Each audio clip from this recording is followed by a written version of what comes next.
तुम्हाला जर भाजीला काय सुचलं नाही किंवा कधी कधी असं का आपल्याला वाटतं की वाटण वगैरे करायचा कंटाळा येतो, भाज्या करायचा कंटाळा येतो, अशा वेळेस ना थोडीशी तुरीची डाळ, थोडीशी मुगाची डाळ असं मिक्स करून असा डाळकांदा बनवा. इकडे बघू शकता मस्तपैकी घटसर दाटसर असा हा झणझणीत तिखट असा तुरीच्या डाळीचा डाळकांदा केलेला आहे. थोडासा रस्सा केलेला आहे म्हणजे आपण याला भातासोबत भाकरीसोबत असं चुरून खाऊ शकतो.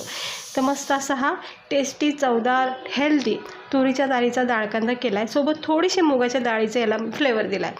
तर इकडे बघू शकता मी इकडे मुगाची डाळ भिजत ठेवली, म्हणजे कसं मेथीची भाजी करायची त्यामुळे मी ही डाळ भिजत ठेवली होती. त्यातलीच आपल्याला चिमूटभर घ्यायची आहे, कारण आपल्याला डाळकांदा जो आहे तो हा तुरीच्या डाळीचाच करायचा. इकडे बघू शकता ही तुरीची डाळसुद्धा 1 मोठी वाटी अंदाजे 200 ग्राम अशी ही डाळ भिजत ठेवलेली आहे. हे छानपैकी भिजून निघलेले आहे. ही तुरीच्या डाळीचं डाळकांदा ना खूप मस्त लागतो, टेस्टी आहे. गावाकडे तर भरपूर प्रमाणे हे डाळकांदे वगैरे आपल्याला खायला भेटतात. त्यानंतर 2 मोठे कांदे चिरून घेतलेत बारीक, 1 बारीक टमाटर चिरून घेतले, थोडी कोथिंबीर घेतली. आता आपण काय करायचं, हे हे डाळीचं पाणी सगळं काढून घ्यायचं, स्वच्छ धुवून घ्यायचं.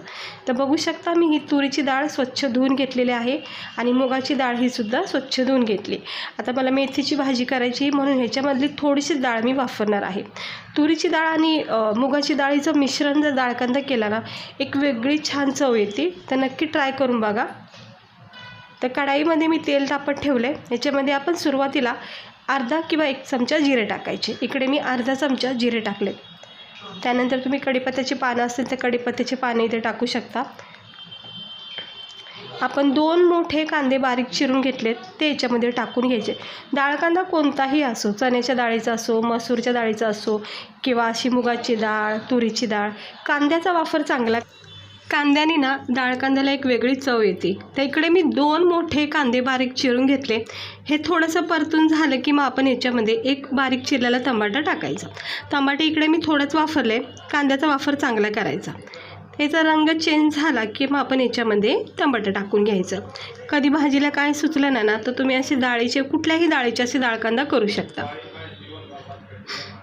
हे बघा आता मी याच्यामध्ये टमाटर ॲड करते आणि हे पण जरा परतून घ्यायचं आणि नरम सॉफ्ट होईपर्यंत ह्याला असं परतून घ्यायचं. ही सगळी प्रोसेस मीडियम गॅसवरच करायची. आता हे चांगलं परतून झालं. याच्यामध्ये आपण काही मसाले टाकायचे. तर इकडे मी 2 चमचे लाल तिखट टाकलेलं आहे. तिखट तुम्ही कमी जास्त आवडीनुसार करू शकता. थोडीशी अर्धा 1 चमचा हळद टाकायची.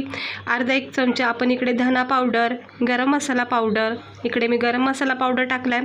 1 चमचा धना पावडर टाकते आणि चवीनुसार मीठ ह्या स्टेजवर टाकून घ्यायचं.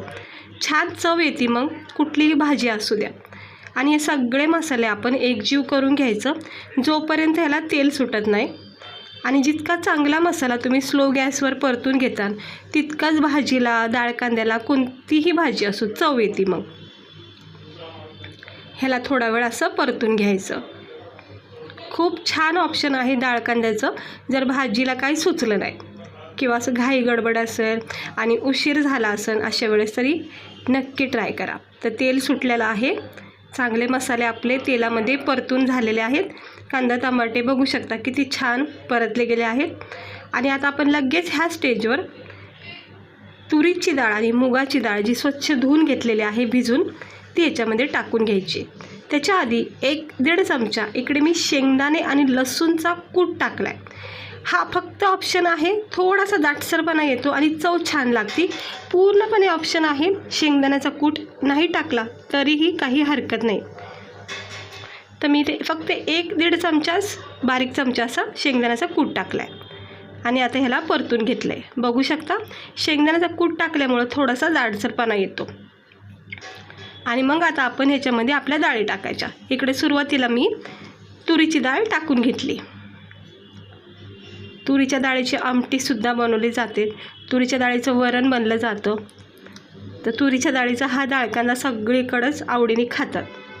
आणि ही फक्त अर्धी वाटीच्या अंदाजे मुगाची डाळ टाकली भिजवलेली. ह्या दोन्ही डाळीचं कॉम्बिनेशन खूप छान लागतं. चव मस्त येते. सिंपल तुरीच्या डाळीचा तुम्ही डाळकांदा केला असेल पण मुगाची डाळ त्याच्यामध्ये थोडीशी ॲड करून बघा, खूप भारी वाटतं. तर मी इकडे मुगाची डाळ टाकली तुरीच्या डाळीसोबत. आता हे सगळं मिक्स करून घ्यायचं मसाल्यामध्ये, छानपैकी कोटिंग करून घ्यायची. हळद, मीठ, मसाले सगळे सुरुवातीला टाकल्यामुळं आता आपल्याला काहीही टाकायची आवश्यकता नाही आहे. ह्याला थोडंसं तेलामध्ये जरा परतून घ्यायचं, लगेच पाणी नाही टाकायचं. एक वाफ द्यायची, जेणेकरून सगळे मसाले कसे फ्लेवर उतरतो डाळीसोबत. हे बघा, हे असं थोडंसं डाळीला सेटअप भेटतं, म्हणजे एक कोटिंग भेटते मसाल्याची वाफेवर. आता हे चांगलं मिक्स करून घ्या आणि मग याच्यात पाणी टाकायचं. मग तुम्हाला जर हा सुक्का बनवायचा असेल तर अगदी थोडं थेंब थेंब पाणी टाका आणि मग मोकळा सुटसुटीत हा डाळकांदा तयार होईल. किंवा जर रसरशीत असं रस्सेदार बनवायचा असेल तर मग अर्धा 1 ग्लास पाणी टाकायचं आणि डाळ मग शिजून घ्यायची. आता मला हा रस्स्याचाच बनवायचा, कारण भाकरीबरोबर चुरून खायची डाळकांद्याची एक वेगळी मजा आहे. दुसरी गोष्ट, गरमागरम भातासोबत पण हा भारी वाटतो खायला, त्यामुळं मी रस्सा करते. तर आता चांगल्या ह्या डाळी मस्तपैकी मसाल्यामध्ये परतून झालेल्या आहेत. आता रश्श्यामध्ये छान एकजीव झाल्यात. आता याला 1-2 उकळी येऊन द्यायची, लगेच झटकीपट हा डाळकांदा तयार होतो. थोडीशी वरून कोथिंबीर टाकलेली आहे मी. परत एकदा हलक्या हाताने मिक्स करून घेते आणि आता याला उकळी येऊन द्यायची. फक्त गॅस स्लो करायचा, झाकण ठेवू शकता किंवा नाही झाकण ठेवलं तरी हा झटकीपट होतो. हे बघा, लगेच याला उकळी तयार येते. छानपैकी खळखळून बघा किती मस्त आपला हा डाळकांदा तयार होत आहे. डाळ ही तुरीची लगेच शिजली जाते, 1-5 मिनटातच हे डाळकांदा तयार होतो. तर अजून सध्या तरी कच्चीच आहे, पण 1-2 मिनटामध्ये पूर्णपणे हा डाळकांदा तयार होणार आहे. एकदम रस्सेदार दाटसर असा हा तुरीच्या डाळीचा डाळकांदा तयार होत आहे खाण्यासाठी.